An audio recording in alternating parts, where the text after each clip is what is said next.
যখন দেখবা কলকাতার দাদাবাবুরা আমাদের প্রশংসা করছে, তখন মনে করবা যে শেরেবাংলা এই দেশের বিপক্ষে কাজ করছে। আবার যখন দেখবা কলকাতার দাদাবাবুরা তোমার বিরোধিতা করছে, তখন মনে করবা যে শেরেবাংলা এই দেশের পক্ষে কাজ করছে। তো বাংলাদেশের জন্য বর্তমান সময় এটা খুবই প্রাসঙ্গিক।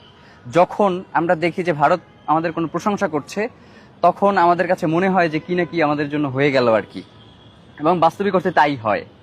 তো শেরেবাংলা একে ফজলুল হক ছিলেন এমনই একজন ব্যক্তিত্ব, যখন তিনি 1924 সালে যখন তিনি অবিভক্ত বাংলার প্রথম শিক্ষামন্ত্রী হন, এর আগ পর্যন্ত বাঙালি মুসলমান যেই কমিউনিটি ছিল, তারা যখন খাতায় তাদের নাম লিখত, তাদের মুসলমান নাম লিখে হিন্দু যারা শিক্ষক ছিলেন তারা তাদেরকে ফেল করিয়ে দিতেন।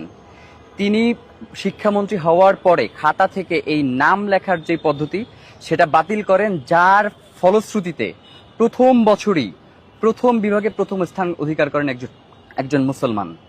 এবং শুধু তাই নয়, তিনি বাংলার মেহনতি কৃষক যখন জুলুমের শিকার হচ্ছিল, যখন তিনি জমিদারদের জাতাতলে নিষ্পেষিত হচ্ছিল এই বাংলার মেহনতি কৃষক, তখন তিনি এই জমিদার প্রথা উচ্ছেদের মধ্য দিয়ে বাংলার কৃষক এবং মেহনতি মানুষদেরকে মুক্ত করেছিলেন।